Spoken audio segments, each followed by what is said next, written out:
viewers can just see in the background, this is the whole building of the China City Mall here at the Santasi area within the Kumasi metropolis. And this place houses a number of businesses. So we are told that the fire started at one of the external shops here at the mall and spread through to the other areas. It's not a very good sight for the owners of this mall, who are still looking so helpless, looking at their wares being burnt and also the fire spreading through. We have the fire officers still here. 4 of the fire engines came initially, but they have gone back to refill the engines, and they are still trying to make efforts to douse the flame. The fire officers are blaming the rapid spread of the fire on the combustibles that are in the building, and they are also blaming that the building is weak. They have seen some cracks within the building. So these are the initial investigations the fire officers are putting across, and though they are still on site still to douse the flame, more fire engines are still coming in. So my cameraman can just pan to this fire engine just coming in right now. So they want to tackle the fire from the behind of the building, because that place is now spreading. Where we are standing currently is the frontage of the mall, the main entrance where shoppers come here. I put a question to the fire commander to find out from him if they have recorded any casualty, but he says for now they are not able to give any of that confirmation, but they are still working to see. But we are told that when the fire started, most of the shoppers and also the shop attendants who were inside ran out, and they had to come out, called the fire officers, who also dispatched their fire engines. We have the Kumasi mayor here who has come here with some of the officials of the National Disaster Management Organization. Let's try and see if we can get the fire officers here. Okay, so I think it's engaged for now, but you can hear some blasts sound coming out of the main building where the fire is still spreading through. And from where I stand, I see the fire spreading so fast, so quickly, and the fire officers are not able to enter the place because of the nature or the spread of the fire. So they want to tackle the fire from behind. So some of the fire engines have gone at the tail end of the building, trying to contain the fire from there. Initially, they had started their efforts here at the main entrance of the mall, trying to contain the situation, but they saw that it was not yielding the very much results they wanted. So the sirens are just blowing, and more fire tenders are coming in.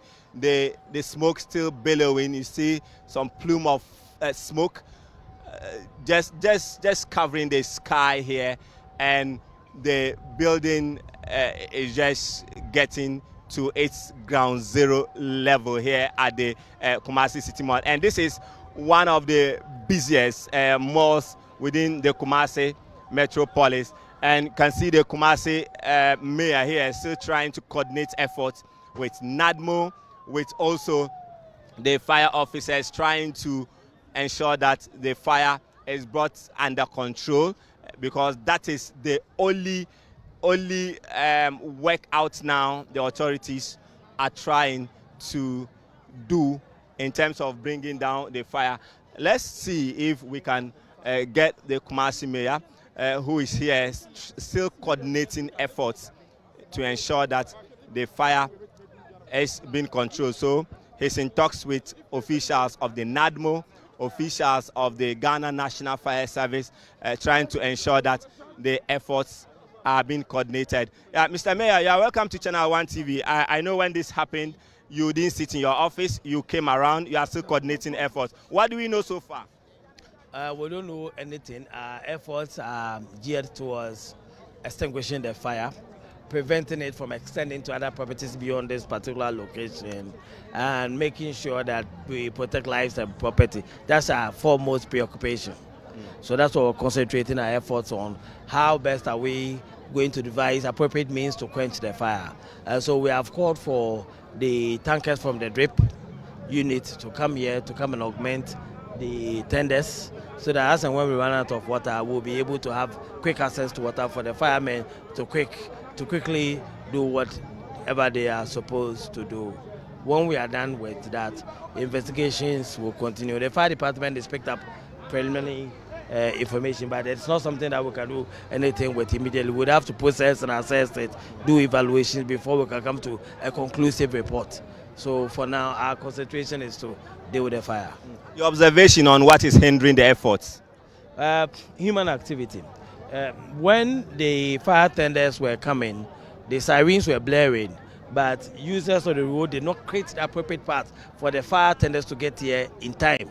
And that's an appeal I'm making to our citizens. Whenever you hear any form of siren, whether it's on a police motorbike, whether it's on an ambulance or a fire tender, it is going to attend to an emergency. That's why the siren is blaring. So once we hear any form of siren, what we have to do as citizens who are using the road is to create access for the siren, their vehicles, or whichever medium has the siren, to come and pass and go attend to whichever emergency that they are going to attend to. If this had happened, maybe some way, somehow, we would have been able to save the situation. It's unfortunate that we have lost several millions of dollars out of this fire in this particular location, and it's sad.